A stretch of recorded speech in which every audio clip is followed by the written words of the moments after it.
Aaron Glenn got some advice from Tony Dungy. Plus, I'm inspired today, and I want to share that inspiration with Jet fans. Boy Green Daily starts now. I'm gonna lose my gosh darn bananas.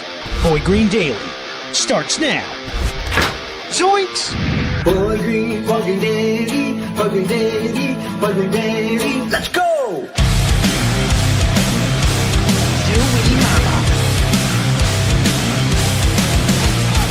Put your seatbelts on. Get ready for the ride. We're the freaking New York Jets, so we're built for this shit.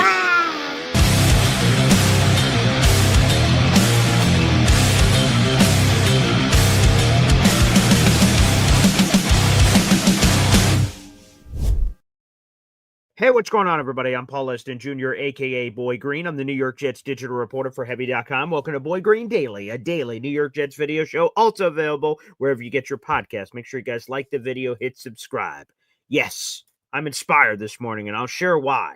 And hopefully that's infectious to you out in the fan base. We'll also hear about Aaron Glenn's advice that he received from Tony Dungy and some more of that. But I want to start off the show with this because I saw Alon come up here. AA74 says Tony's advice to Aaron Glenn must have been, quote, winning comes easier with Peyton Manning. Well, that's an interesting thought, Alon. Of course, Tony Dungy started his career as the head coach of the Tampa Bay Buccaneers, not the Indianapolis Colts. So if you're seeking the advice of who his starting quarterback was in 1996, that's Trent Dilfer. I would imagine that quote no longer is relevant, Alon. Winning comes easier with Trent Dilfer. Yeah, I would say not.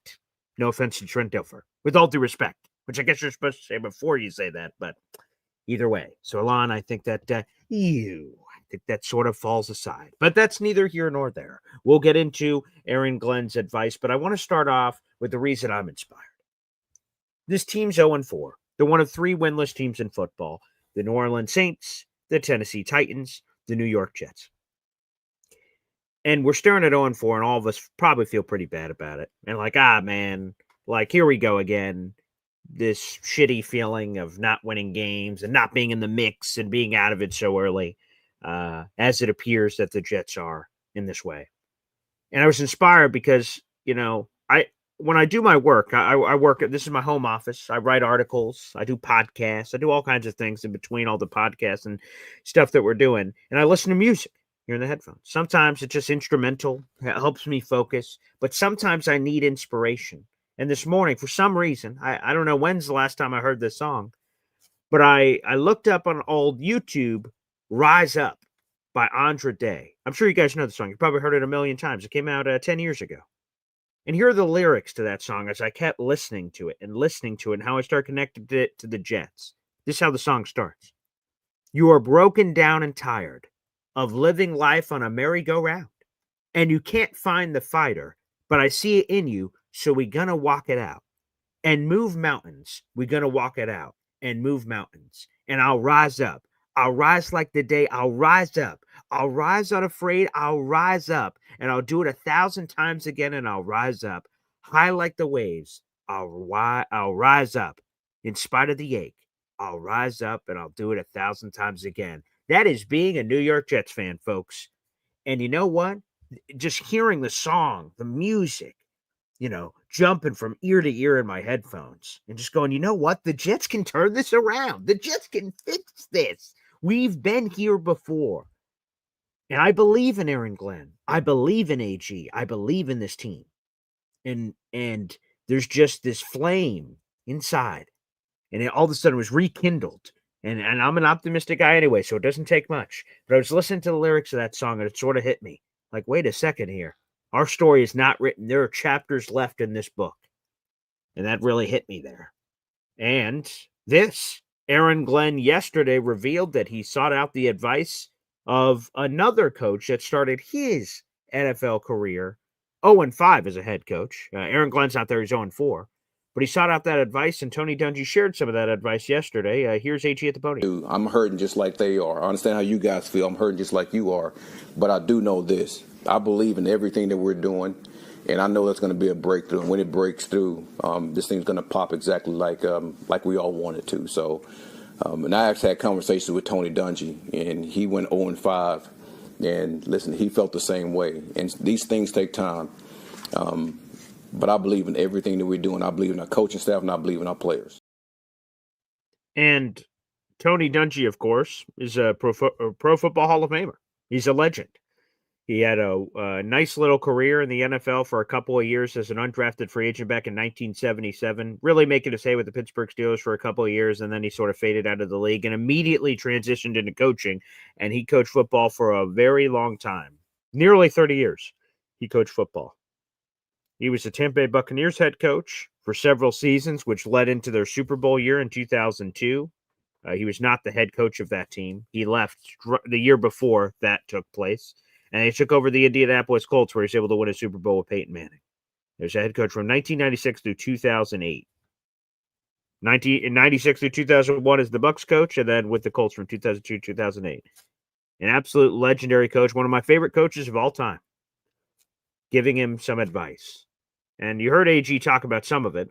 But shout out, we have a full article in the YouTube description down below from Rich Cimini. It's the direct link to his story because he tracked down Tony Dungy to hear more of what Dungy said to Aaron Glenn. Quote, that really lifted me and helped me at the time when I was not struggling, but you question yourself a little bit. Tony Dungy told ESPN's Rich Cimini on Wednesday, quote, I was telling Aaron basically the same thing. You're in a good system. You know what you're doing. You believe in it. The players believe in it. You don't have to change. Just keep pounding, end quote, is what Tony Dungy was saying. And then he added this, quote, if they gave up and changed, some of these coaches, which I'm going to about to mention that also had struggles to start their respective careers, that would have been about 14 Super Bowls. That wouldn't have happened. That was my message, end quote. Because Aaron Glenn is 0-4, and a lot of us are losing our minds. There's fans on social media calling for his head on a pike and saying, oh, boy, this Aaron Glenn guy should be fired. Well, here's some of these coaches. Joe Gibbs, 0-5 to start his career. Chuck Noll, 1-13. Jimmy Johnson, 1-15. Bill Walsh, 2-14. Those are all Hall of Fame coaches. Chuck Noll with the Steelers, Joe Gibbs with Washington, Jimmy Johnson with those Cowboys, Bill Walsh with the 49ers. All of those guys had their own struggles. And Dan Campbell, of course, which is where Aaron Glenn came from. They went 4-19-1, and there was a lot of pressure to fire their ass. He was talking about biting kneecaps. I thought the guy was a little weird. I'm like, oh boy, this guy's not going to last long. And clearly I was wrong, and others were wrong too. So the fact of the matter is the story is not written yet. It has not started well. That does not guarantee that Aaron Glenn is not the right guy. He needs to get his own guys in here. He needs to get the right people in here. And I'm not saying just players, coaches as well. Steve Wilkes has not performed well. Is he the right guy? Aaron Glenn's got to figure that out. I doubt he's going to fire a guy after the first month of the season. I know people are calling for Steve Wilkes' head. That would be a little rash, I would say, for Aaron Glenn. And I'm not saying I'm cool with the results so far, but the team isn't winning games. The production defensively is substandard. I'm not saying I'm cool with it, but AG's the one that's got to make those decisions, and I trust AG to make those decisions. I told you guys all at the beginning of this journey that when people come into my life, whether personal or professional, everyone starts at zero. I give everyone the benefit of the doubt. No matter what their history may say, when they meet me, it starts off at zero. And based on the things that happen between us, they either go plus or they go negative. Let's say they show me kindness. They show me respect. They show me whatever. All of a sudden, they start getting bonus points. They're going from zero to net positive. Okay, wow. They seem like a stand-up human being. Wow, they seem like a great father. They seem like a great this. All of a sudden, boop, boop, boop, boop. And then if all of a sudden I'm seeing shitty things, like, oh, wow, their work ethic is questionable. Ah, geez, they made a bad draft pick. Ah, geez, they made a bad free agent signing. All of a sudden you start losing points. So like I said, whether it's personal, professional, the Jets or anything, everyone in my life starts off at zero. Aaron Glenn started off at zero, which is ironic since we're still at zero in terms of 0 wins. But everyone starts off at zero. And Aaron Glenn still has my faith. He still has my belief. And the definition of faith is belief without evidence. And there is no evidence that the Jets have anything figured out because they haven't won a game. But that doesn't, but again, that's what faith is all about. It's about investing everything in your being into something, and you're nurturing it, and you're giving it your love, and you're giving it your praise. Like when the Jets are 0-4, or Jets are 0-4, on Sunday, we're doing our tailgate. We're doing our tailgate coming up this weekend.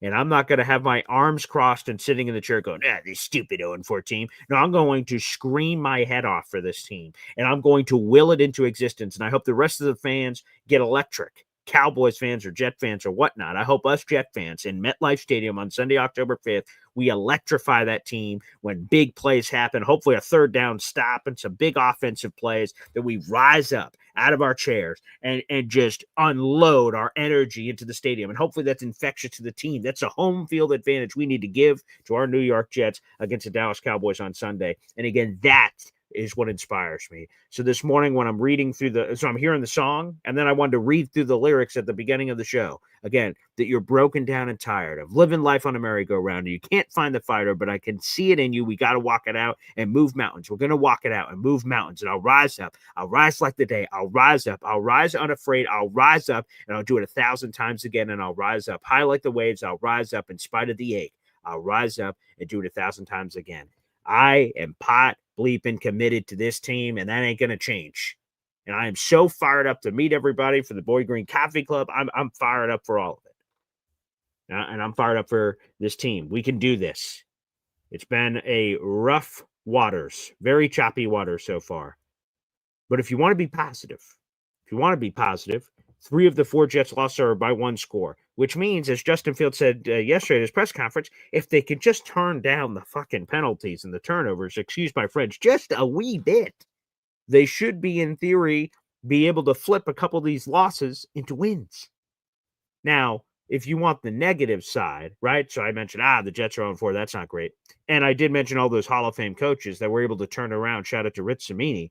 There was obviously a laundry list of guys that had terrible starts and continue to be terrible. That happened. Since 2000, great stat here from Rich Cimini, 20 first-time coaches started 0-4 according to ESPN research. Of the 20, only 4 reached the playoffs during their tenure with that team. Only 2 of the 4 made multiple playoff appearances. That would be Kyle Shanahan of the San Francisco 49ers and Zach Taylor of the Cincinnati Bengals. Dan Campbell technically isn't included in the first 20 first-timers because technically he was an interim coach, which makes him somehow not eligible for a first-time coach, which really doesn't make any sense, but that's neither here nor there. So really it's 3 coaches. So it would be since 2021 first-time coaches, according to ESPN research. So the data, you can make it say whatever you want to say. But, man, I believe in this team. Justin Fields, man, he has shown me a lot. Garrett Wilson, he's shown me a lot. Now we need some of these other players to use the song Rise Up. Hopefully we get some good injury news. So we got some bad injury news. I'll get to that in a second. I see we got a super chat coming in here from Take Flight Eric, which I can't wait to see you and your dad this weekend, buddy. That's going to be great. But every time we get a member shout out, we hear from my daughters, Raya Luna. Wow. Take Flight Eric, happy anniversary. You've been a member of the Boy Green Coffee Club for a year. Thanks, brother, for the support. BG, the NYJ should be shopping Brees Hall. I don't necessarily disagree. Now, here's part of the problem. Braylon Allen is going to likely be out for at least a month. Aaron Glenn called it a serious knee injury. It's technically an MCL sprain, according to Ian Rappaport. Glenn would not confirm that. They're trying to seek additional medical opinions that hopefully give them a better answer, I'm sure. But he will likely be placed on IR on Saturday. Or at some point earlier if they're able to find a running back they want to sign or what they want to do with that roster spot. But Braylon Allen is likely going to be placed on IR. That will take him out through the bye week. That is the next 4 games, then the week 9 bye, and then he'd be eligible to return for the Browns game off the bye in week 10, which, by the way, the Browns had a quarterback change to Dylan Gabriel. So we'll see if he's still the quarterback by the time that game comes around. But we'll worry about that later. With Braylon Allen, your RB2 gone, everyone else must rise up, as the words of the day, apparently. So Isaiah Davis goes into that Braylon Allen role. Kene Nguanu takes the Isaiah Davis role. You have Andrew Beck, who's a fullback. And the only running back you have in the practice squad is Lawrence Toafili, Ricky New York Live. Cheers to your Florida State brethren. So if you move Brees Hall, you leave yourself dangerously thin at running back. Now, but what we talked about at the beginning of the season on Brees Hall's future is this. If the Jets are in a competitive situation, they're 4-4, they're 5-4, whatever, they're in the mix at the bye, you probably hold on to Brees Hall and try to make a chase to the playoffs. So it's a 14-year playoff draft, could be a 15-year playoff draft if the Jets don't make it this season. Like, let's try to snap that. That's worth more than the 3rd, 4th, 5th round pick you could get for Brees Hall. However, the other breadth of the conversation was if we weren't competitive, right now we're not. We haven't won a game. We're 0-4, but we still have another month plus until we get to the NFL's trade deadline. That's in early November. If the Jets continue to be non-competitive, and what I mean by that from a record standpoint, and you're not going to re-sign Breece Hall, it behooves you to move him to a contender that may have a running back injury and say, hey, man, they'll give you a third, fourth, fifth, somewhere in that range. Probably more likely a conditional 4 or 5 than a 3, but we'll see what happens. You never know, especially since it's a rental player who's set to be a free agent next year. I don't know if they should be openly shopping him, but if people are calling, you should be taking those calls. That's sort of how I see it. I don't know if Breece is long here for the Jets. I don't. He's performed decently so far this season. I wouldn't say it was spectacular superstar, but I wouldn't say it's terrible. He's been solid. There's been moments that have been brighter than others. So I don't know if shopping, but listening. It would probably be the way I put it, Take Flight, Eric. But hey, if the Jets continue to be in this funk of 0-4, 0-5, 0-6, 1-7, 2-8, whatever it's going to be, all those options have to be on the table. Quincy, when he comes off of IR, that's got to be a strong trade possibility conversation. Breece Hall has to be a part of that conversation. Michael Carter II, based on everything, I don't know who would be interested or what the value would be. He's going to be out this week because of the concussion protocol, 5-step process, short week. Aaron Glenn gave the pretty blunt news he's probably out. But the good news is Jarvis Bradley Jr., the new corner the Jets traded for last week, is likely going to jump immediately into the starting lineup to be our starting nickel defender, which is sort of the Jets' vision for him. But, hey, to your point, I mean, the Jets need picks. They should have somewhere in the ballpark. You know, comp picks are always hard to project, but the Jets should have somewhere around 9 picks. But they are lacking their 3rd-round pick because of the Hassan Reddick trade. They're lacking their 5th-round pick because of trading up for Tyler Barron, who's been terrible. So you're still lacking some of those quality picks on the front end. You do have your 1st and 2nd, and that's great. But more quality picks to give you some maneuverability in the draft, I think, would be important. So, let's see. All right, we got a super chat coming in here from our boy DNY for life. Wow. Let's go, baby. Let's go. Here's what I do know. We're the freaking New York Jets, so we're built for this shit.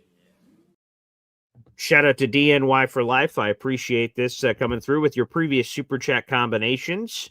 You now have 2 more raffle tickets. You've surged into first place. You have 8 raffle tickets so far for the month of October. So thank you, DNY for life, for that. Thank you kindly. I will update the leaderboard here. And you have surged in front of our number 1 Austrian Jet fan who has 7 raffle tickets this month. So shout out to our number 1 Austrian Jet fan. And I can't, like I said, I said this earlier, but I can't wait to see all you guys coming up this weekend. It's going to be a good time. It's going to absolutely be a good time. And we will this Jets team to victory. I can feel it in my loins. But let's answer your comment here. I love AG. Things suck right now, but like Gotham, it's darkest before the dawn. Dawn is coming. We have to be more patient, even though this sucks. It is good words, and I always love quotes of Batman, so that always helps. Yes, the night is darkest before the dawn. That is true words. It sucks right now. But to be honest, Vegas didn't think very highly of the Jets before the year. 5.5 wins was the over-under win total. And depending on when you bet it, you may have even gotten it at 6.5. And the Jets are 0-4 right now. So AG signed a 5-year deal, man. I'm in it for the long haul. I've seen other teams around the league switch their coaches every 1 or 2 years, and those are dysfunctional teams. And they continue to spin in dysfunction. We have to commit. You know, when you get married, I would know this since I've been delaying getting married for 1,000 years as I try to break a record. They say through thick and thin, till death do us part. And that's supposed to mean that you're going to be with that person, whether things are going good or bad. Not when things go bad, yeah, I'm out. No, it's supposed to be through thick and thin. And that's the same thing with the Jets. As Jet fans, us married to this organization, and quite frankly, the organization married to its coaches. We can't just skip town at the sign of something that's not going in our favor.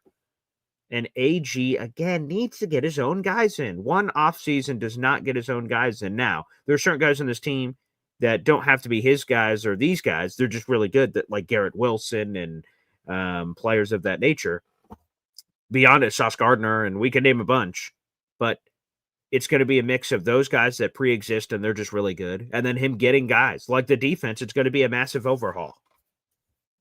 Could have 2 new starting safeties, could have 2 new linebackers, could have a slew of defensive ends. Like, I mean, the corner room, like, man, there could be so many changes to this New York Jets roster next year. I don't want to talk about that now because there's plenty of season. We wait all year for the season. I want to enjoy the season for as long as it lasts. So it is the darkest before the dawn. I know Jet fans don't want to hear this, and this isn't AG's fault, but I understand Jet fan strife because I am a Jets fan myself. 14 years of a playoff drought sucks. 1 winning season in 14 years sucks. We all know this. It's the longest active playoff drought in all of North American sports, tied with the Buffalo Sabres. And quite frankly, it's the longest playoff drought in Jets franchise history. Think about that. The Jets have been around for a long time, a very long time. That's never happened. Something else that's never happened is a first-time Jets head coach going 0-5. And that's what could happen if Aaron Glenn and the New York Jets lose to the Dallas Cowboys on Sunday. Right now, he's tied for the worst with Adam Gase 0-4 and Lou Holtz 0-4. This Jets team, do you want AG having that kind of history? I don't. No, thank you. Let's get a win on Sunday. And there'd be nothing more than I would love to see that live in person. But thanks to the Super Chat, DIY for life. Very inspiring. I like that. Yeah. Let's see. NC Green, that's a good point, too. Hall has an opportunity with Brandon Allen out to up his value. He should get a ton of rock. Let's see if he can remain healthy. I think that'll be a key. Alon says, don't see a third for Brees. At this point, I don't either. Like I said, I think it's more likely a 4th or 5th. I think someone would definitely give that up for the talent that Brees is. And if he has, he sort of picks up some steam here while Braylon is out, his value, of course, could rise inevitably. Or maybe a little mini bidding war for Brees Hall, because we sometimes get that arms race where contenders think they could get the last piece that can help them get over the top. Brees Hall is a very talented running back, and I imagine if he goes to an offense that's got a lot of pieces around and the right offensive coordinator, he could certainly flourish. Good morning, Indy, who's in here as well. I did just see. Taylor says, can't trade Brees with Braylon out. Again, you don't trade him right now unless you had some unbelievable offer, but you have to see where you're at because, unfortunately, Braylon Allen is out basically through the NFL trade deadline. He will be officially when he's placed on IR. So that will be your only choice to trade him is during Braylon Allen's absence. So that'll be a choice the Jets have to make. But again, to me, it depends on the competitive level. Are they swimming in the waters of competing for or just being in the playoff conversation? And yes. Hey, by the way, Indy, I already sent you a Discord message that has Alon's email. So I sent that yesterday. Check Discord, my friend. It's in your DMs already. So we already figured that out, or should have. So you should be able to reach him from that standpoint and other relevant information. And by the way, Donovan Edwards is not on the team. He's over in Washington on their practice squad. We have 200 plus people in the room. Like the video, hit subscribe. I'd like to give a couple of reminders coming up for this weekend, the Jets-Cowboys game. For those that are coming, can't wait to see it. It's going to be amazing. All of you guys out there in the audience should have received a link for a parking pass special, a gold parking pass that is $45 in cost. And I'm already saying if you don't have the discount code that I provided, the ticket could be as much as $75, $85, and $90. It could be as much as double the price. So please make sure you guys, if you are coming to the tailgate, that you get your gold level parking pass if you need it. If you're taking public transportation or you're Ubering over, then obviously it's irrelevant to you. You can ignore that email.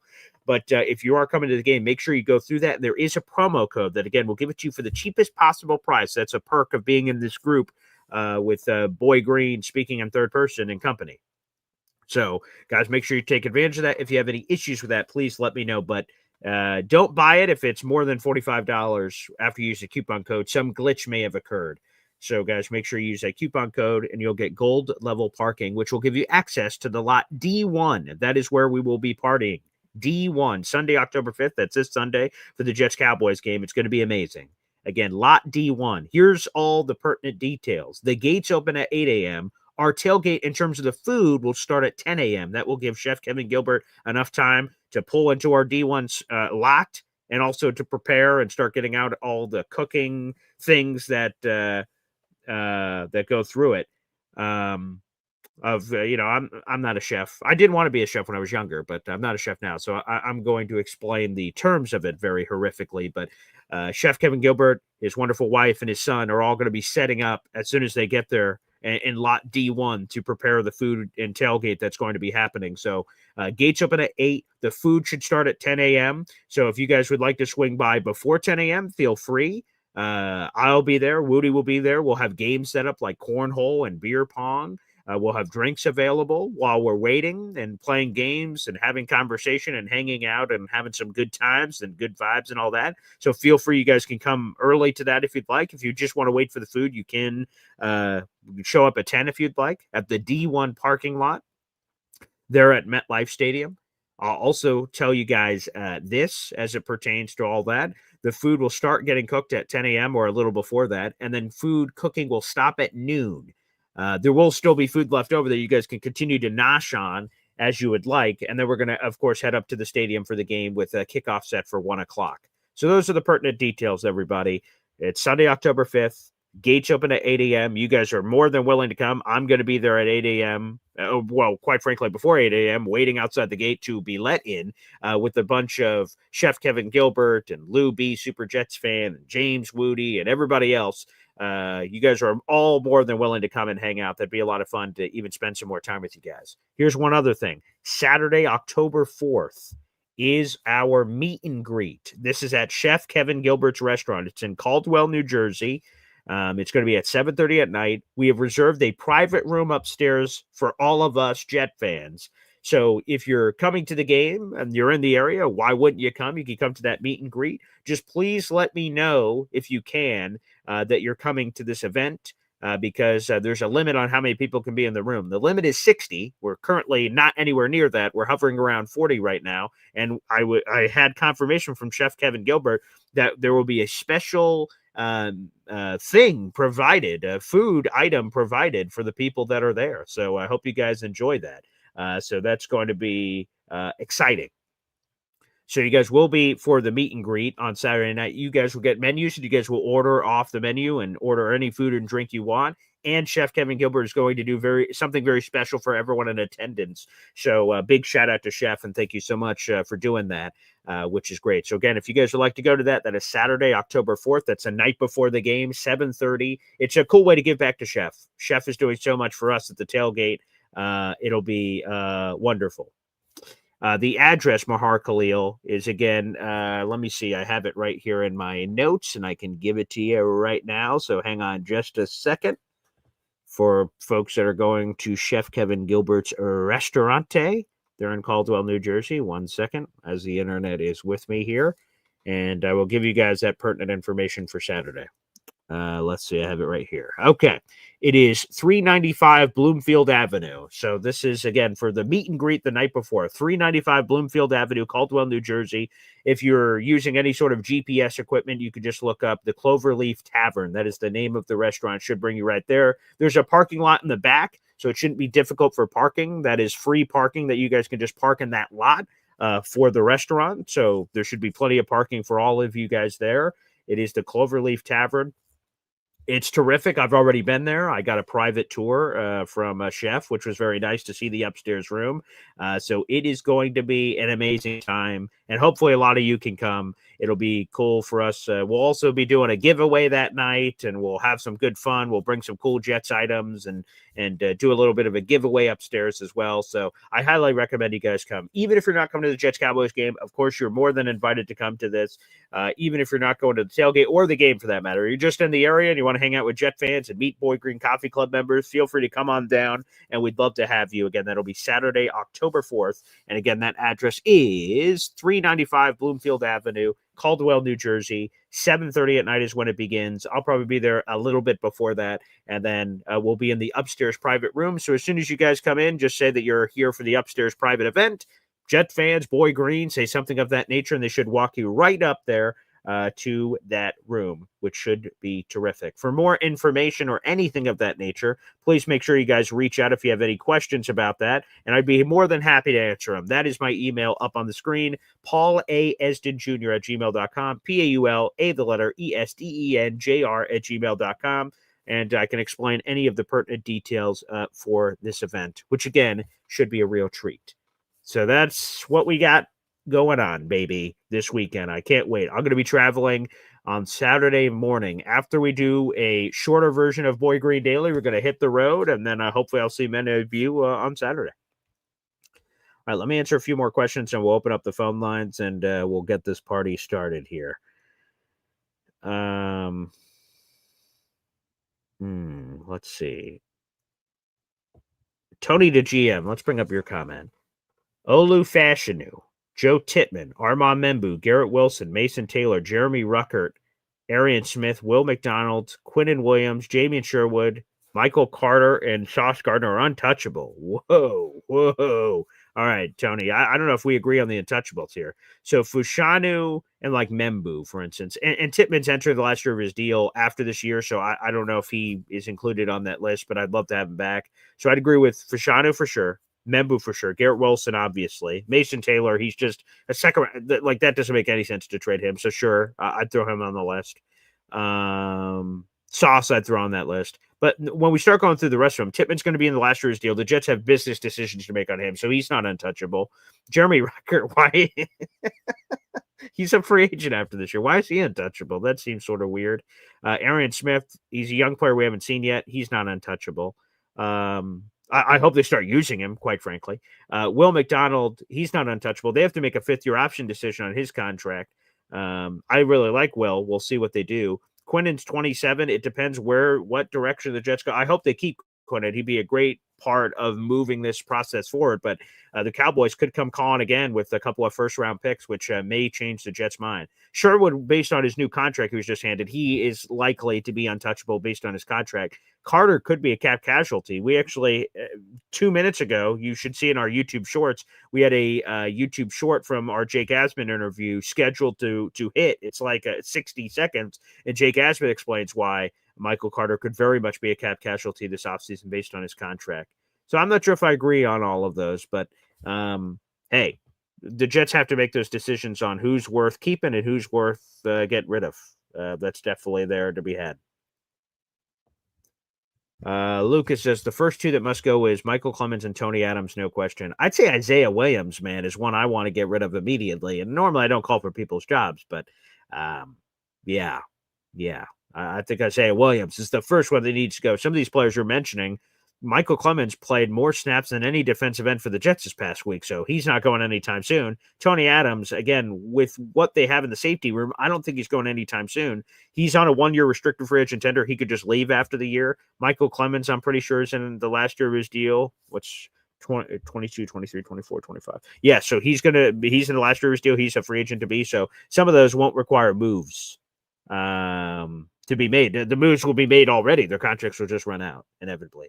NC Green, when you're winless, very few are untouchable, which is sort of my point. I mean, as well. But also when you're winless and you're trying to get over the hump and move to the next level, like sometimes you need to switch out players for picks to sort of, so whatever you're doing, rebuilding, reloading, everything is on the same timeline. And you have to figure out what that looks like. AA74, aka Elon, says Jarvis Brownlee is here to replace Carter. Yes, well, he's going to get his opportunity. He's going to have an opportunity as long as he's healthy this week and he's cleared from the ankle issue. He'll have a chance to start for in place of Michael Carter this week. And hey, if he plays well, maybe it never gives Michael Carter his job back. Michael Carter has played horrifically this season. I wrote a piece about this yesterday with him basically being ruled out for this Cowboys game. I mean, here are the numbers, folks, and they're not pretty. These are the numbers on Michael Carter. I have it from Pro Football Focus. So he's been struggling, obviously this year, but all of last year. Last year, he ranked outside the top 182 corners in football in overall grade and in coverage grade. So think about that for a second. There are 32 teams in the league. Every team has 2 starting corners or 3 if you count the nickel defender, which, of course, you should. Okay? So let's just say 30 teams for the math. we're talking about out of all the team starters, which would put you in the, well, we even use 32. Let's use all 32 starters. We're talking about there are 96 starting cornerbacks in the National Football League. That's 3 corners per team, 32 times 3. We're at 96. That's the math, baby. Wink, you're welcome. So you have 96 starting corners in football. Michael Carter II last season was ranked outside the top 182 in overall grade and coverage grade. So he didn't even make it as a starter or barely as a top backup in terms of his rankings and grades from PFF. This season, somehow he has been worse. His overall grade is worse. His coverage grade is worse this season. I don't know why this has happened. I feel awful. I love Michael Carter, the person. There's the origin story on him this offseason. Caroline Hendershot, a Jets team reporter, did an inside dive like on his family story, which is very inspiring. But this isn't a, hey, let's get a lot of players with good stories. It's, hey, can you play the game? And right now, Carter is struggling to play the game. So, yeah, Jarvis will have a chance to take his job. And it's sort of sad. That just shows you how quickly this thing moves. On one end, we're all celebrating the Michael Carter extension, going, yeah, that's what the Jets got to do, reward their own.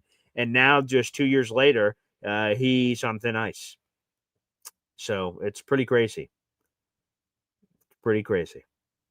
Let's do this. We'll open up the phone lines. Quick hep timeout. Your phone calls next here on Boy Green Daily. Boy Green Daily, Boy Green Daily, Boy Green Daily. Talking Jets football, man. Boy Green Daily, Boy Green Daily, Boy Green Daily. New York Jets Football Club. Offense, defense, special teams, watch Jets football with Boy Green. J-E-T-S, Jets. Let's go. You heard Hep. Let's go. We got 300 people in the room. Like the video, hit subscribe if you're watching on YouTube. As a matter of fact, a third of you are watching on YouTube. I appreciate that. That's the optimal way to watch a show. We have over 100 people watching on YouTube. However, we only have 42 likes. Guys, don't be afraid of the like button. Make it a part of your routine. As soon as you come in the show, just hit the like button. That helps get this show in front of other fellow Jet fans. And hey, let's keep growing this puppy. I hope. So multiple things here, I guess. We're doing this Jets-Cowboys event this weekend. I can't wait to meet so many of you. If I start naming people, I'm going to forget people. So I can't wait. That's going to be cool this weekend. I hope I'm doing this every year moving forward. And every year, I'm setting my goals higher and higher and higher, not only for people coming, but how I can do a better job for you guys. I'm already thinking about next year. How can I better do this? How can I better do this? How can I make things easier? So I'm already planning for next year on top of what we're doing for this year. And I want to kill it for this year. I've been had sleepless nights making sure that everything is all aligned properly for you guys to have a kick-ass time for every level of this event. So I want you guys to know right off the top rope that, I'm doing phone calls with everyone that's involved in this tailgate. I'm trying to make sure all the P's and Q's are there. I'm trying to make sure all my bleep is lined up because I want you guys to have the greatest tailgate time of all time. That's my goal. And so I can't wait. That's going to be excellent. So it's going to be awesome to see all you guys and have all this ready to go. So, yeah, like I said, I want to keep doing things bigger and better than ever. And I only want to do it if we can kill it. That's the only way I want to do it. I wouldn't do it if it's going to be substandard. Then not worth doing. Let's do it right or not at all. And that's what I'm looking forward to this weekend. Let's go to the phone lines. First up, it's Hep. Hey, Paul. Hey, fellas. Paul, I didn't get any email, but my phone's been a little wonky. I was curious. Did I buy the parking or not? That's a good question. Let me double check my Excel sheet because, what I tried to do is I knew that some people did. Most people didn't. Most people just waited. But there was a few people that did. And with 60 people, I'm like, you know what? Let me just give everyone the opportunity for the parking pass so I don't miss anyone and think someone had it. And then I assume they didn't. So I will double check that happen, make sure that gets cleared up because there's a few people that did. And I said, okay, let me take care of you and figure out how it all works. So don't worry, Hep. I'll check after. And then if you didn't get the email, I'll send it to you. We have each other on Facebook and a lot of other places. So I'll make sure you get the info. Okay, cool. No problem. I'm not worried about it. But anyway, yeah, I mean, I really didn't think we were going to go to the playoffs this season. However, I mean, the best case scenario for us would have been to lose every game by 1 point and really punched everyone in the nose. And then next year we're sitting pretty with a nice big first round draft pick.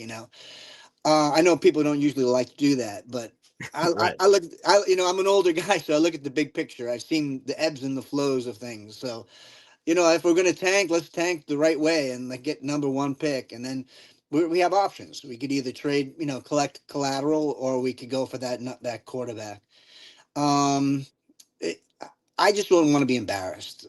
That's the main thing. I want to Of see a course. team show up, and I want, some of the things it's just like, come on, we're watching the game together now, so Yeah, you right. know, we know exactly what's going on. Uh, you know, I'm looking forward to meeting everybody this because that's what it's really about for me anyway, is meeting Yeah. everybody, and then we're coming back. Then when we see the games again, it's like, yeah, there's my man, there's Indy, you see all your friends and you pick them out. Right. So Yeah, that's gonna be cool. who's going? So is Woody going? Right, Woody's going. So, yep, we got Woody. He's going. Yep. Is So let's. Manchild going? He is. He's going. I don't know if he's going to be there for the meet and greet. Although he, it's funny. He was like sort of borderline because he's doing stuff with his son, and then he heard that he's like, "Wait a second, that's at Chef Kevin Gilbert's restaurant." He's like, Yeah. "Ooh, wow, maybe I got to change my plans and go," because like he said that's probably how he got sold the most is from Chef's Food. How could you not be? Obviously, that Sure. makes a lot of sense. So yes, but for the overall event though, yeah, Manshot's going to be there, Woody's going to be there, you're going to be there, DIY for life, Bad Shot. Like man, the people Yeah. are overflowing. It's going to be insane. It's going to be really good, Ray. So I'm looking forward to it, guys. Okay, I'll talk to you later on that other thing. Thanks, All right. guys.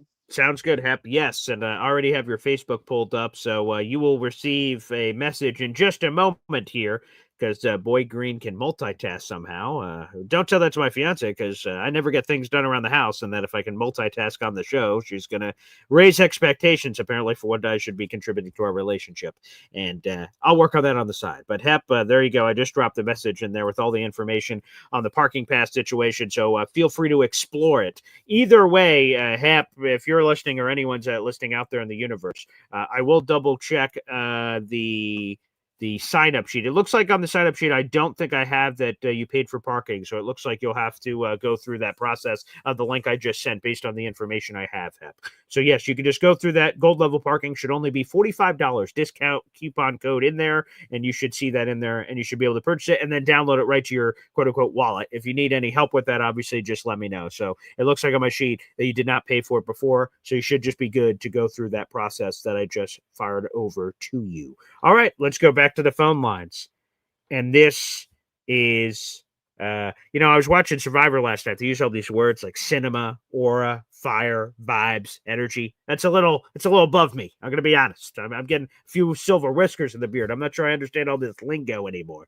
But what I do understand is all of those words describe our next guest. Let's bring him in. The architect of this tailgate, one of the best in the business. The face that runs the place, the tribal chief, the head of the table of the Cloverleaf Tavern, and the legend himself. It's Chef Kevin Gilbert, baby, joining us here on the show. Chef? My man, BG, man, I appreciate you. Salute to you, the Coffee Club members, man. Salute number one Austrian Jet fan, man. Good seeing you back doing your thing. Yo, dude, where do we start, man? It's kind of like, it's Thursday now, so I ain't really on that Miami stuff. It was Thank God. you know Just turn the page. what's the point in keeping on talking about the same Yeah. stuff and it's so many things that happen there where it's like this could have happened, if that could have happened. It's like we were striking distance and we gave the ball up 3 times with us like not even creating any turnovers in our favor. It's like turn your head around, being in the right spot. It's like we just couldn't get the ball back for whatever reason, can't punch it out. The secondary, I've been telling you, like, it's for what they're being paid for, the production that's like that we're seeing on game day. Like basically it's a quarter of the way into the season and it's just hasn't really been like up to par. Mm-hmm. With Glenn, he's in a new position. So with him not really hands on with the defense, like how we would all like it, we would like him to do the play call. And Wilkes, in my opinion, you tell me, BG, like, what have you seen out of Wilkes that makes you feel good that, like, all right, we got our defensive coordinator. He's doing X, Y, and Z right. There's no reason why AG should be, opening up his door at Florham Park, giving him suggestions. Like, what has he done to make you feel really good about him being the D coordinator? Chef, honesty is important in our relationship. Very Absolutely. important. And Important in you're a any very honest relationship. man. I like to portray that I am, for sure. There is absolutely nothing that Steve Wilkes has shown me that he has any level of anything, to be honest. No takeaways. He's the only team in the National Football League on defense that doesn't have at least one takeaway. So that's awful. They rank poorly in basically every significant major defensive category. And even in the category that appears to be high, it actually is flawed. Like blitz rate and blitz percentage, that's relatively high for where they are. It's top 12 in the league. But it's not converting. They only have 6 sacks on the season, and 4 of those came in week 1. So Yeah. it's tainted, some of those numbers. So the blitz rate and pressure looks high, like, oh wow, that's what Steve Wilkes we projected him to be, but it's not effective blitzing. So he's calling at the wrong times and then not getting home when he calls it. So, like, for instance, he ran a corner left blitz on, I think it was in the Miami game, and Tua happened to be rolling right, and Tua was able to flip his body even as a left-hander and get it out. So it completely nullified the blitz attempt by the Jets because they moved the entire pocket and offense away from the blitz. So some people will say that's just poor luck. I don't know what it is, but I just know it's been wildly ineffective. So if you're asking me, man, what, Boy Green, just give me a morsel. Give me literally anything of why I should feel confident in Steve Wilkes. Quite frankly, there's been nothing. But the only thing that I will say for him, and again, this is a little bit of benefit of the doubt, I don't know how long this is supposed to last in a season, is AG chose Steve Wilkes. There's a lot of defensive coordinators that apparently he interviewed and talked about for the job, and he picked Wilkes. And I thought Wilkes, as a former NFL head coach, would be very beneficial to AG. He's never done it before. So he's been a guy that's done it legitimately and then as an interim in Carolina, and he had to be the Carolina guy for a long time because of Frank Reich, our former backup quarterback.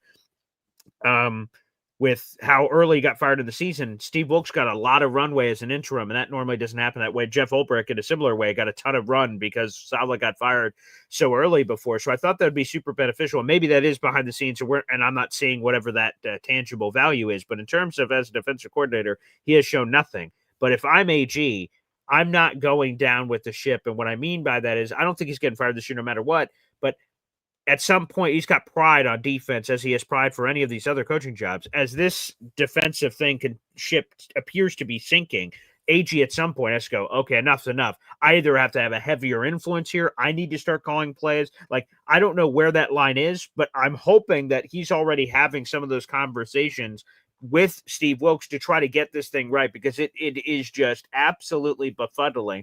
Like, fine, we're not going to be a top 10 defense if that's what it's going to be, fine. But we got to at least be average. We got to work our way into that 15-17 range, because the offense has actually been having some standout moments, which has been interesting. They're third in the league in rushing right now. So there's a lot of intrigue about the offense that I like, and Justin Fields been putting up some numbers, but we need to balance it with the defense, or else it's all for naught. Obviously, we haven't won a game yet so far this season.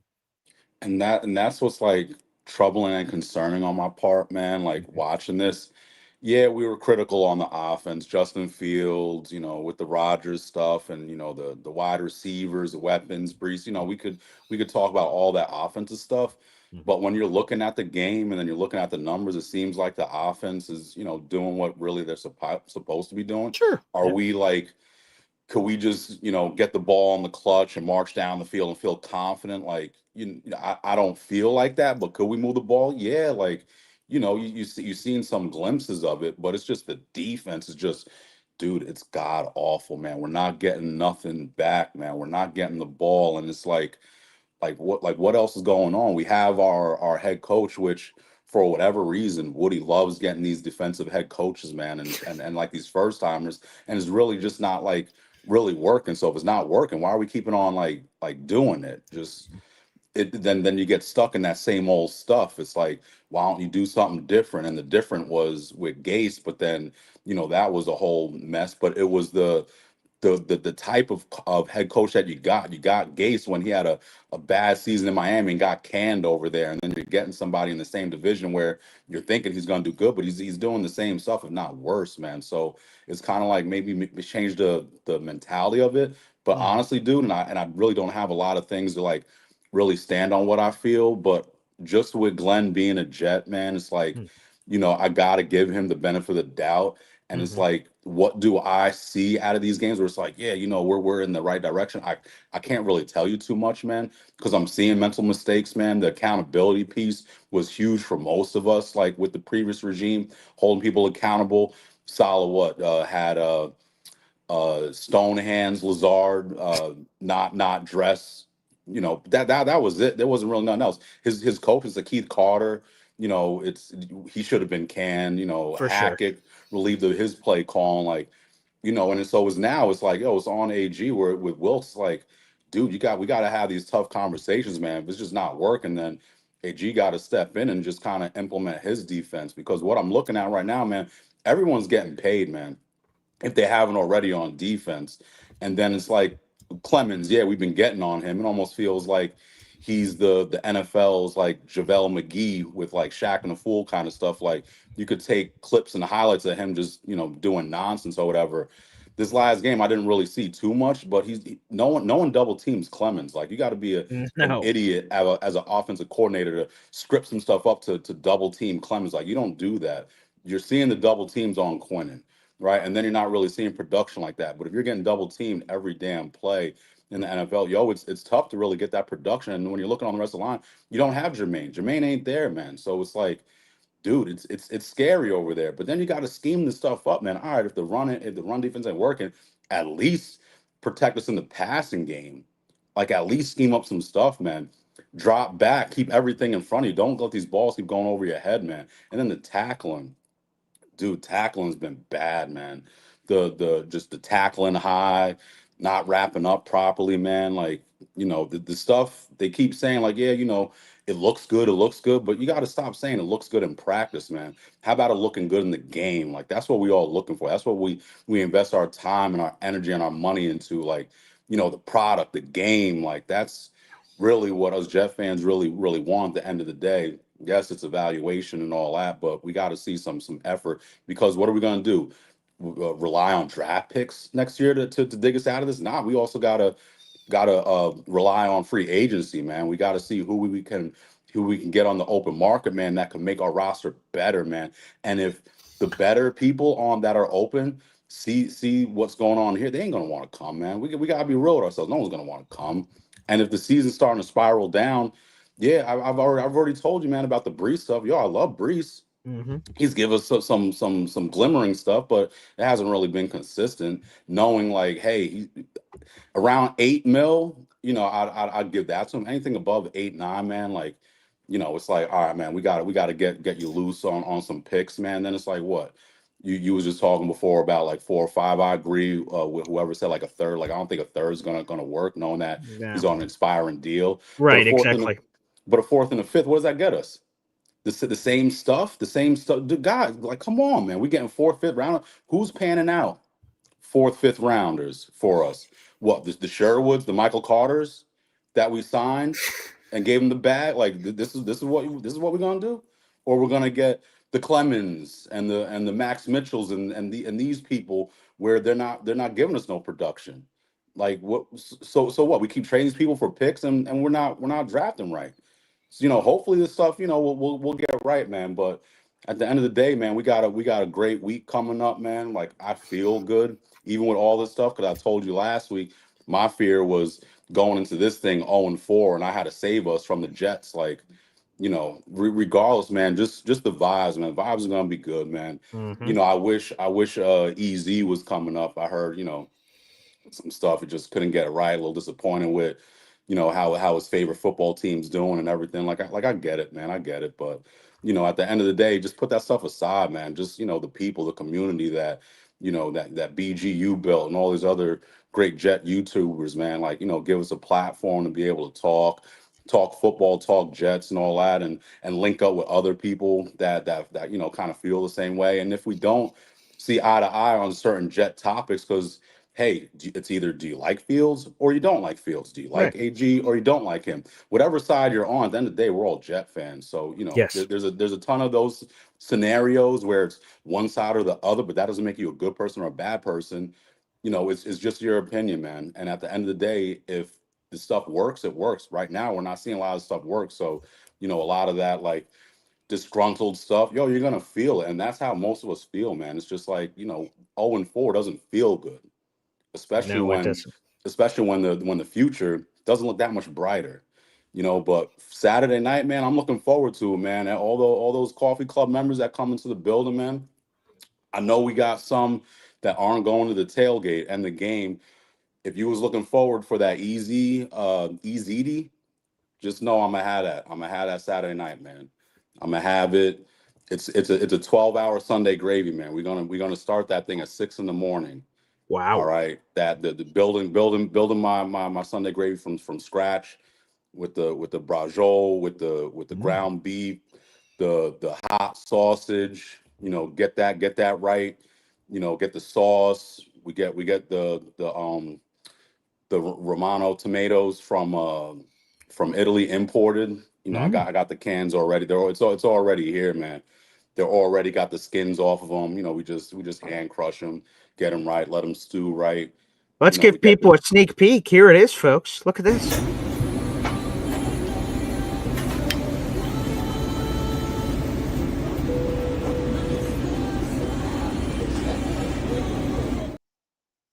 Okay. So we're Okay. gonna we're gonna have just a little sample, man. It ain't your, we ain't at Carbone. We ain't getting the massive thing. It's just gonna be a little sample, just a little sample. Everybody in attendance will get a little small plate. Just try the easy Chef Kevin's easy. Just a little thing to give to the members, man, the Jet fans, man, because at the end of the day, I love all y'all, man. It's important y'all show love to me. I gotta show the love back, man. It's all respect, man. It's love. I appreciate, the support, the shout outs and all that, man. It's just, it's vibes at the end of the day. The following day, we got the tailgate. Mm-hmm. My family and I, we're gonna make sure, we bust our asses and make sure, everybody has a great time, great experience. BG Woody, behind the scenes, man, could definitely making it happen. Lou B, the stuff looks great, man. D1 early. We're gonna get the stuff right, man. It's just, you know, just keep faith, man. And it's funny, man. Like at the beginning of the season, before week one, I had us at 2-3 through the first 5 games, and I was being called being negative. Well, I'm well, like, yo, 2-3. Realistically, we'll lose the first 3, but we'll win the next 2-3. I was yeah, being called negative, man. If we could be 2-3, like everyone would I be would take happy that right with now. that. I You would know have what taken that. Yeah, if I could do a quick discount double check, I'd take that right now. Yeah. Uh huh. I sure would. Yeah, man. At the end of the day, man. What are you gonna do? You're gonna quit as a fan, then Nah, quit. man. Then root for somebody else, man. You'll never see me in a Giants hat, man, unless I lose a bet or something stupid like. Right. Yeah.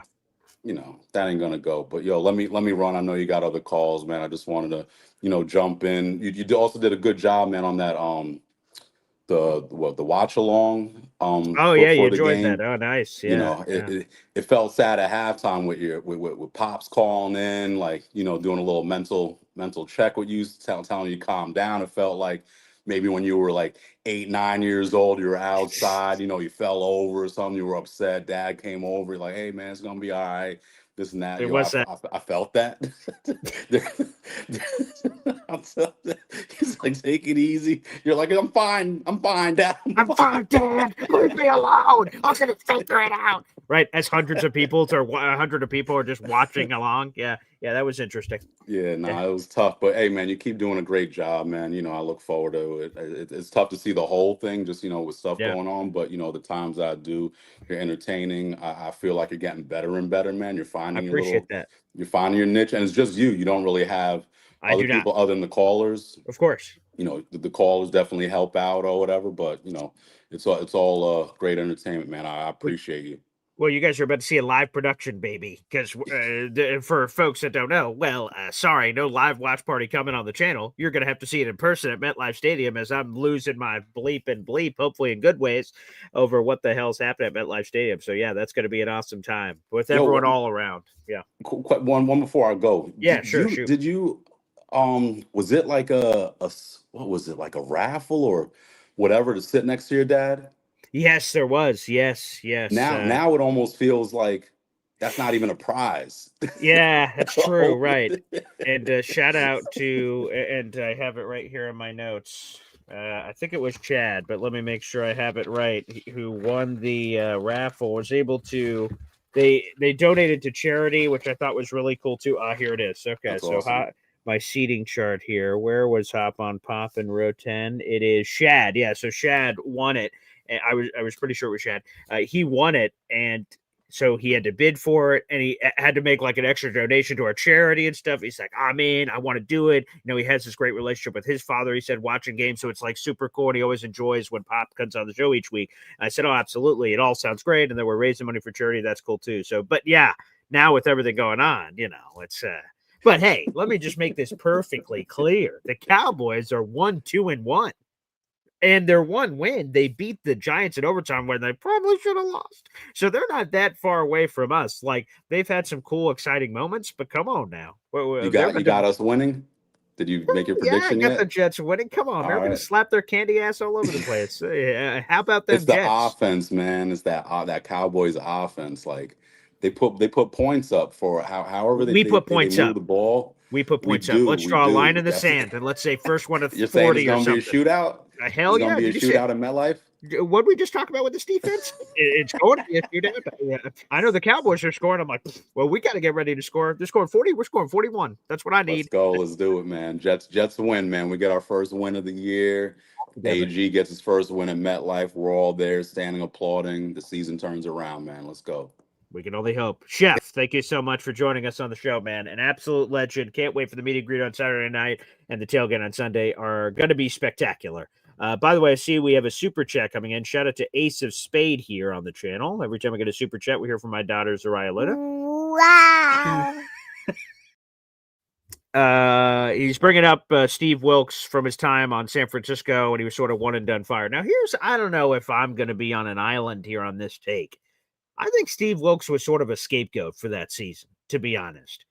What Steve Wilkes is as a defensive coordinator and what the 49ers are seeking for defensive coordinators did not vibe. The 49ers are in that solid scheme where you don't blitz, you rush four. There's all these other principles and ideologies that come with that. That's not what Steve Wilkes likes to do. So Steve Wilkes bent the knee because that's what the 49ers told him to do. So he had to do this weird marriage of like his defense and what they wanted and come together. And then it didn't work. And they're like, fuck you, buddy. You're fired. And then I'm like, what? Like, how's it his fault if you didn't? Anywho. So I'm not saying Steve Wilkes is perfect. Look at his track record. It's obviously not specifically here with the Jets and a few other locations. He's had some issues, but there's also been positive moments. You don't continue to get a job like that if you stink. So Steve Wilkes has a lot of respect around the league. But I would say specifically on the San Francisco trip, I think people have some different perspectives on that. I think he was sort of a scapegoat for how that season all ended up playing out. But hey, different strokes, different folks, I suppose, out there in the universe as it pertains to certain super chats that may or may not have been coming up here on the program. I see we got a couple more super chats coming in, so let me make sure I don't miss those here on the program, and then we'll get back to the phone lines here in a minute. Okay, we got our number one Austrian Jet fan jumping in. Wow. Yeah, Austrian speaking some Spanish. What a very multifaceted guy here with a $2 Euro super chat. Chef Kev is numero uno. That's something we can all agree with. Chef is awesome. I think you guys, we'll see whatever happens with the game. I'm pretty optimistic that our Jets are going to pull it out.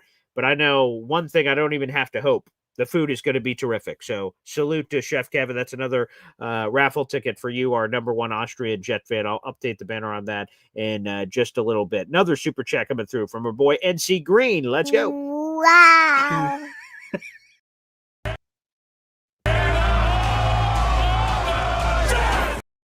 Appreciate that. Look, Chef Kev appreciation super chat here on the show. What Chef Kev does for this community is amazing, and I hope me and Chef are working together for a very long time personally.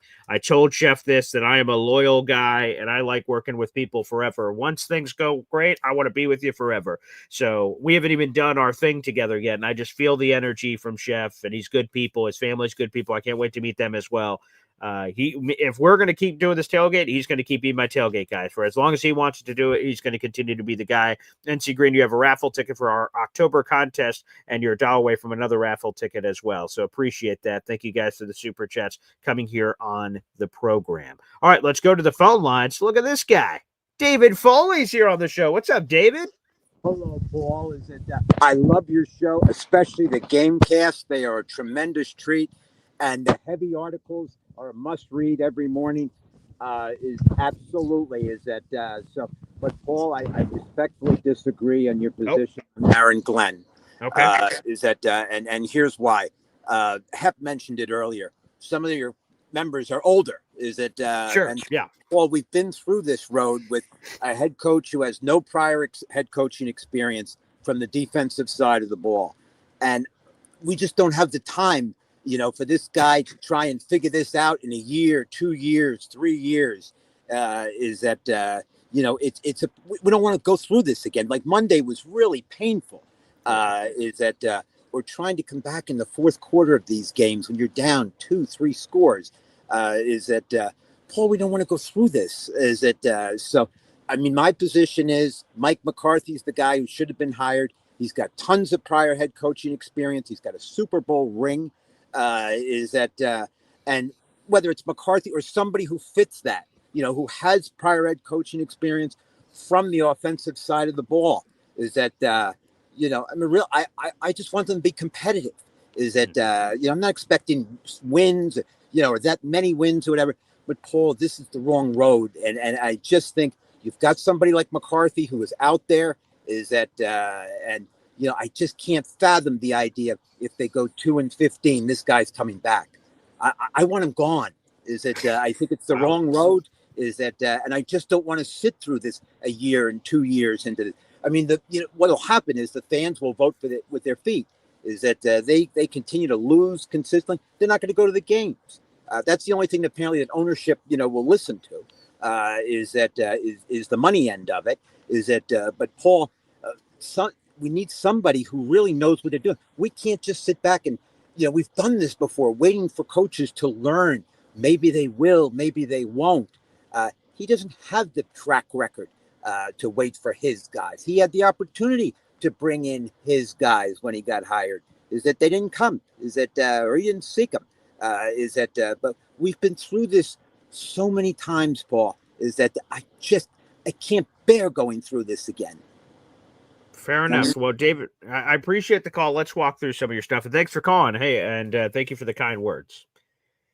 So here's where I'm simpatico with you, is that I would say, and I'm going to overgeneralize here, a lot of Jet fans wanted an offensive coach. We've had defensive coaches forever. And while there's been some modicums of success, Mancini, Rex Ryan, Todd Bowles, and these Herm Edwards, in these pockets of time, like, obviously not consistently, but pockets of time, we have these success.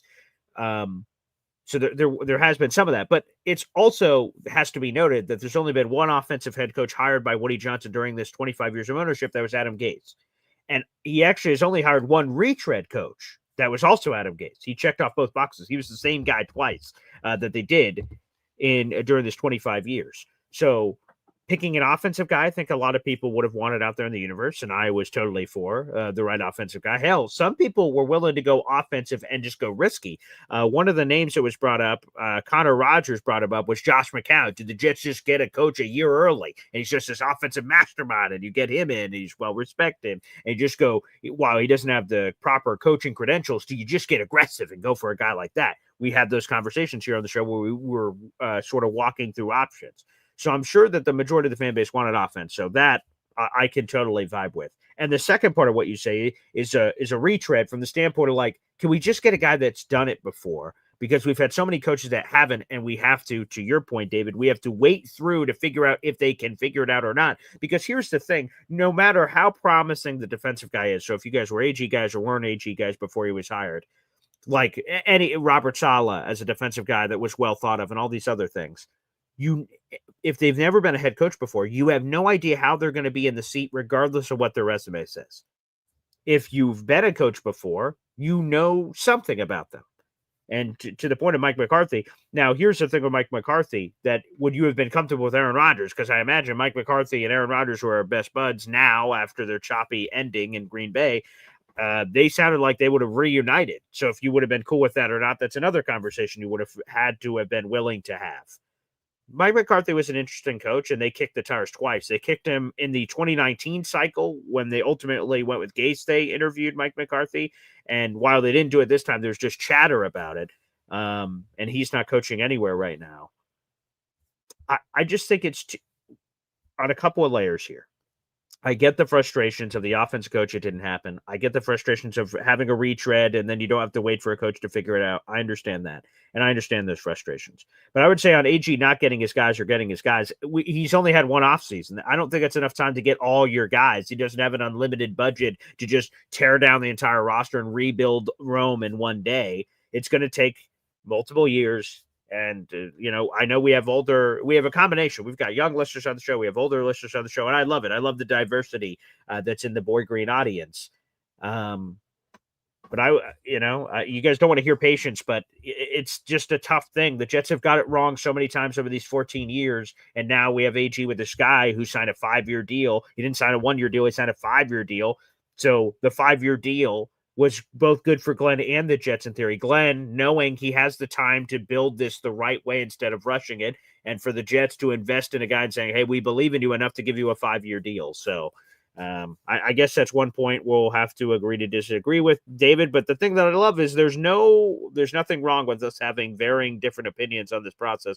I would just say if Aaron Glenn goes 0-17, 1-16, 2-15, 3-14, 4-13, I don't think he gets fired under any circumstance. The only circumstance, I said this yesterday, something scandalous, some awful beyond football thing happens that is the Jets have no choice. It's an embarrassing smudge on the organization beyond football. That, sure, maybe anyone can be fired for any of those kind of situations in 2025. But besides that, I think the Jets are pot committed to AG, and I think we have to show commitment. I think it would look really bad on the organization, regardless of what AG shows, if we just hit the eject button after a year and immediately we're looking for another coach. And then we've always talked about this. We want the GM and the head coach on the same timeline. Same. AG and Darren Muji were both hired in the same offseason. We're going to get rid of AG and keep Muji? Or we're going to get rid of Muji too? How much is he to blame for some of the issues? I think that's sort of where we start getting lost here on the blame game. I think I want a singular combination moving forward, and hopefully that helps. Let's get to a super chat here. Thanks for the call, David Foley, and hopefully you call back in the future. Another super chat coming in. Wow. Hennessy Heisman here. You got a raffle ticket, you're $1 away from another one. What is more realistic? We get our first turnover on defense or don't turn it over for the first time this season. That's what it will take to win. That's a good point, right?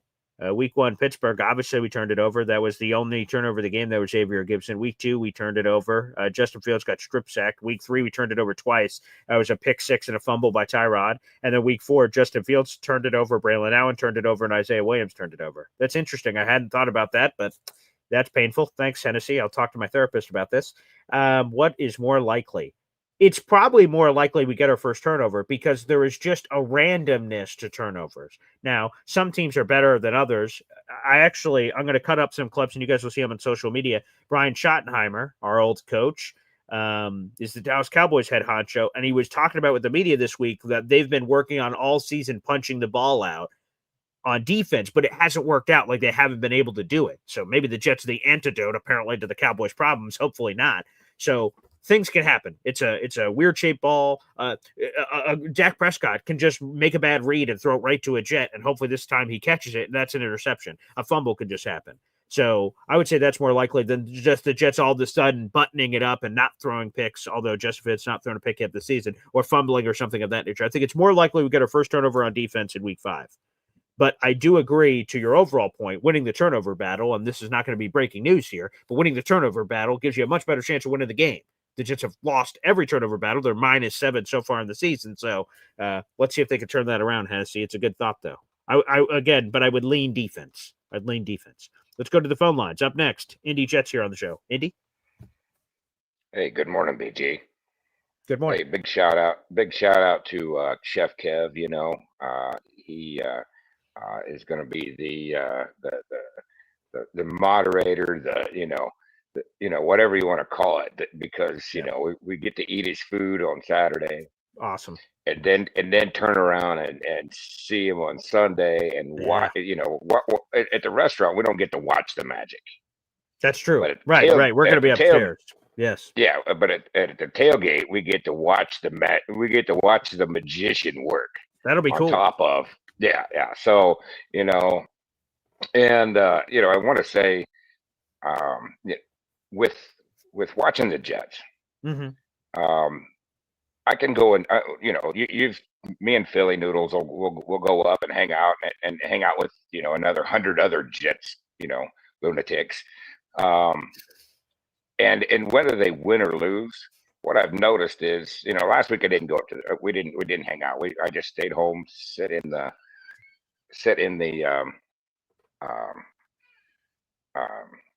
just watched it by myself. And I tell you, even if it's a loss, it's just not near as fun. Even if it's a win and you're watching by yourself, I think that this is football is for entertainment purposes. And you have put this is your first real meet and greet, and tailgate and all that. And you've got hours and hours and hours of everybody hanging out together, get to know each other, and just join it. Then we go watch the Jets game, and if we win, we win. If we lose, we lose. That's not gonna overshadow what you've put together. I appreciate that. And I just life is short, man. So having those moments of you get to see BG and T and the two little ones, and Pops and everybody like that, and NC and the whole crowd of them. It makes that whole thing worth it. There's you were talking yesterday about what you would give up for a Jets Super Bowl, and I would say this. Okay. I wouldn't give up anything. Because it is what it is. What we as fans do is we root for our teams, and and I'm not trying to sound like a non-fan of anything. Obviously we're all diehard fans. Of course, yeah. We spend our money, free will on this everything. Oh my God. Yeah. Anything green, and again, it's for entertainment purposes, but that's what we're supposed to be, is entertained, and we can be entertained upset, or we can be entertained happy. Either way, we're entertained. But again, life is pretty short. So these times like you're putting together, I hope you continue to do that year after year. And Chef Kev has to hire 2 more people to help him with the tailgate, because he's feeding 400, not 60. And he just get those are the things that count. And I just want to say one last thing, BG. Yes, sir. Of course. You brought it up earlier. You're dragging out this fiance stuff instead of marriage stuff. You're going for a record. I don't know if you're in a race with the Jets on who BG getting married or the Jets in the playoffs. I don't know which it is. Wow, that's a good point. But I will say this. Tomorrow ain't guaranteed. You already got a ring on that. Go to the damn court. Go to the damn courthouse. Even whatever the reason is, forget about it and get it done, because tomorrow ain't guaranteed. And if something happens, you're gonna wish you did. Yeah. sorry to bring it down, but there's No, reasons. that's But true. yeah, just I just want to say I appreciate you and everybody, everything that works behind the scenes. We know that she works behind the scenes too. Oh, no doubt. Um, and so big shout out to her and having to deal with, as Pop says, it's moron and all that stuff. But that's Pop's way of saying love you. It is. It is. I need a professional translator to confirm that, but yes, that is my understanding. Yeah. Right. And so again, I just wanted to say, hey, I appreciate everything all the efforts that you do and all the people. Ed Jarrett, he does a lot of Yeah, a lot of things 100%. behind the scenes too. Mhm. To make all this happen. And here we are, 7:30 every morning, 7 days a week. Mhm. 360 days a year. And there's Right. probably 5 days. That's a Mhm. lot of work, man. And Sure. so big shout out to you and just keep up the hard work, man. I Appreciate think it. you're doing a great job. Thanks, Eddie. I can't wait for this weekend. It's going to be awesome. And yes, you've given me a golden opportunity to give a quick shout out to my fiance. I'm doing shows all the time. Of course, we're doing for just Boy Green Daily alone, obviously, every single day for the most part. There's a few days during the year where something weird does happen, like this weekend, for instance. I have to see how I'm going to be able to do Boy Green Dailies while also being at the stadium. So we'll figure out however that's going to look in a different way. But without her with the children, I couldn't do all these shows. Boy Green Daily, Boy Green meets Woody today. We're going to be on with RJ Ochoa, this big Dallas Cowboys content creator. That's going to be at 3:00 today, and then I got other interviews going on today after this. So it's pretty crazy. All right, let's finish off with a few more callers here before we sign off on today's show. Very moving stuff. By the way, shout out to Philly Noodles here, real quick. Wow. Chef is going to need him some Danny Dimes, baby. LOL. Thanks for being a member for 15 months. Up next is Jets Worldwide, Wide, who, by the way, is solely responsible for some indie Jets love here on the channel. So a big thumbs up to you, Jets Worldwide. A big thumbs up to you, buddy. Yeah. Hi. Good morning. How are you? I'm good. I'm looking forward to Saturday. Yeah. Saturday. Boy Green Jets therapy session at the Cloverleaf. Yes. Hopefully it's before a win. I don't know. We'll hey, that'd be a great pregame element. Sure. It'd be really nice to. Is Pop still a diehard Dallas fan? That's going to be a good question when we're there. What is he wearing? What is he doing? What's the energies? What's the vibes in the universe? That's a good question. Yeah. How many people from the Boy Green posse are you bringing? Let's see. How many people? I have my sign-up sheet right here. So let's see. No, not them. From you. I know. That's what I'm saying. I'm like double you're checking checking to see your family status. Yeah. I'm looking at my family stats here. So my fiance is coming. Both my children will be there. My mom, my dad, my sister. So that's however many that people is, and then I think that's it from just straight up family. Although all of you are family. But yes, that probably covers a group. It's like, I don't know, 6 or 7 people maybe. Oh, that's good. That's a nice group. Yeah, sure. It'll be great. Listen, I hope that this is the week that Aaron Glenn has kind of like, I don't know if he's going to have a hold my beer moment, but if he doesn't go up to Steve Wilkes and just like kind of listen, I have to say something. All right. Like I know that you've been trying. I know that you've been putting all of your efforts into the defense, but I have to tell you something. Can I please make a couple of suggestions? Right. And if that hasn't happened, if that hasn't happened already, I'm worried. Yeah. But if it hasn't, and he doesn't like give him it's going to come to a point. No first year Jets head coach has ever gone 0-5. That is correct. Yes. Yep. So this is reputation on the line.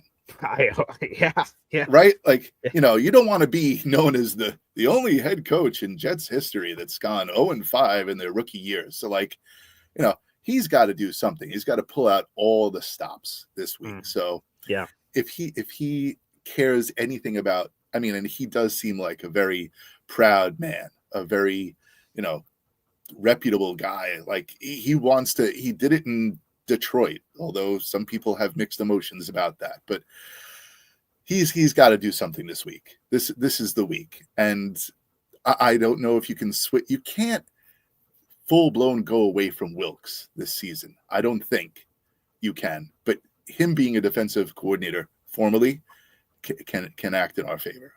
That's all I have to say about that. I want to say hello to Johnny Boy, by the way. Yes, Johnny Boy out there in the universe. Yeah, and Chef Kev. Of course, yeah. I am bringing the hunger on Saturday, and I'm trying to work on Neil. Okay. I don't know if that's going to work. I've never out. met Neil, so that'd be a cool experience. Yeah, he said we would discuss, so I'll give him a call. Okay. Today. And all right, see peer pressure, baby. There we go. Yeah, maybe we'll see what happens. He said, I don't know.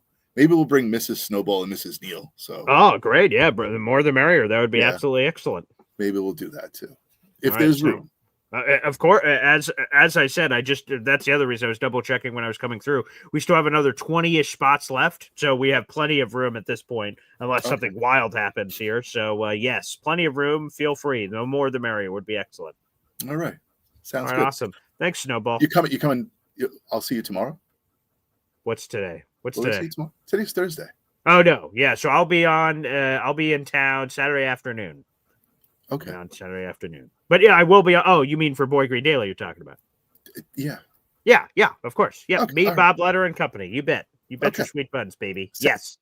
We'll be here, baby. And Jets Worldwide, plug the channel. Jets Worldwide, all one word. Wide. Let's wrap up with one last call. Let's go to Ted, baby. NY Jets FL. No better way to put a bow on this puppy. What's up, Ted?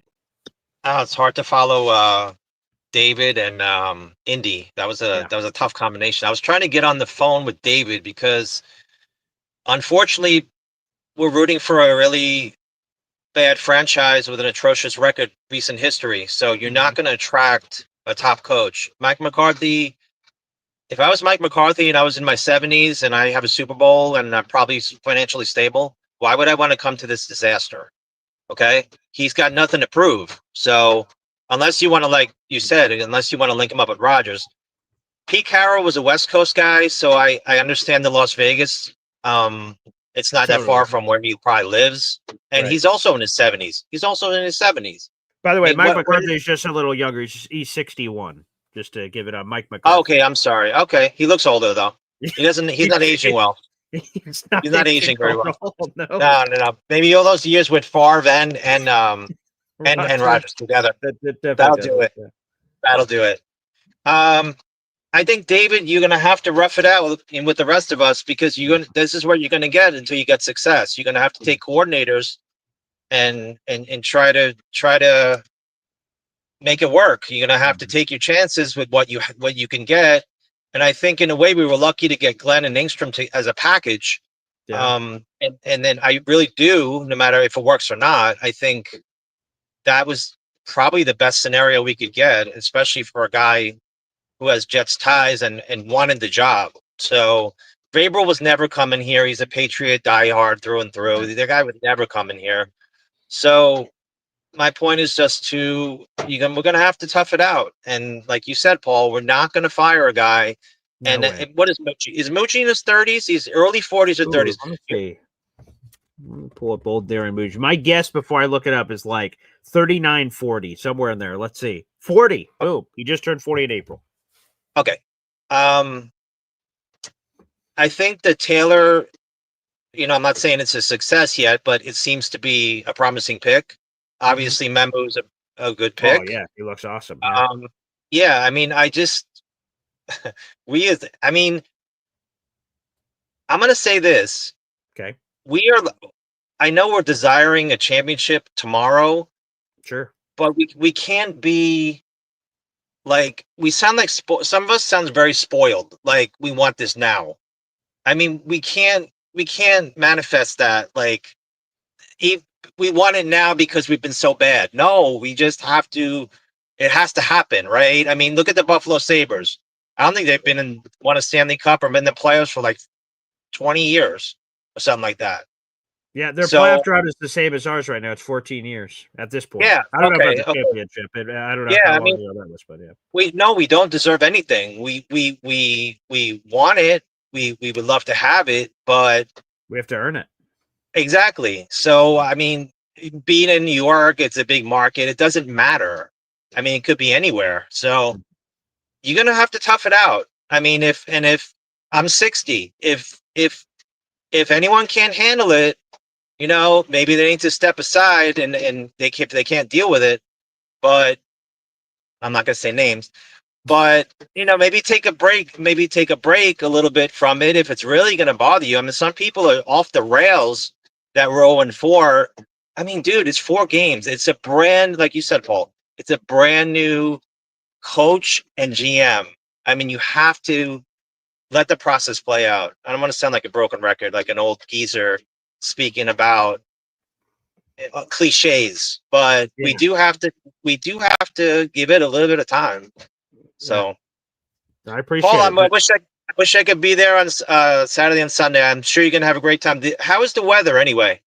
Yeah, the weather is fine right now, and it looks fine at this moment in time. But weather can change, right? We thought the weather down where you are, we thought that was going to dramatically affect the Dolphins game, and as far as I know, it didn't really affect it at all. Thankfully, because it went off course somewhere else. So, like I said, weather can always change. So we'll have to hope and pray that we have good weather for Saturday. We'll be inside, but Sunday specifically, obviously, and all the tailgating. Fingers crossed, it remains good.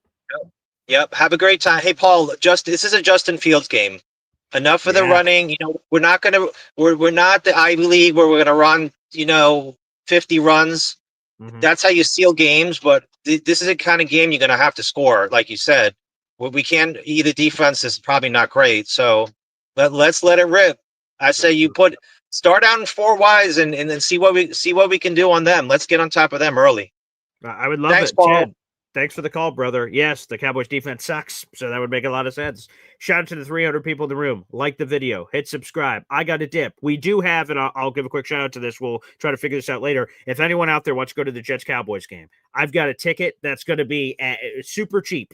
We have 1 ticket left. I don't want it to go to waste. Any money raised from this ticket is going to charity. So if anyone's interested out there in the universe, either on Discord or email, I'll throw it up real quick. I've got a Jets Cowboys ticket in our section. It was donated back to us. Obviously, time's running out. I don't want the seat to be empty. So if someone is interested in going to the Jets Cowboys game for relatively cheap, we can negotiate and figure it out. Because like I said, the money's going to charity. Let's talk. Let's chat it out. I'm super flexible. Let's figure it out. Again, I don't want the seat to be empty. This does not include the tailgate. It's just for the Jets game, but you guys, of course, can party in the tailgate with us. BYOB, bring your own stuff and have a good time. I'd love for you to do it. So again, here's my email on the screen real quick. PaulAEsdenJr@gmail.com, or hit me up on Discord if you're a Boy Green Coffee Club member, and let's work it out. We have 1 ticket left. I don't want it to go to waste. All the money raised from that will go to charity. So please, if you guys are out there, I'd love for one of you great Jet fans to enjoy the game, even at a massive discount. Thanks, everybody, for tuning in, and we will see you later today for Boy Green Meets Woody.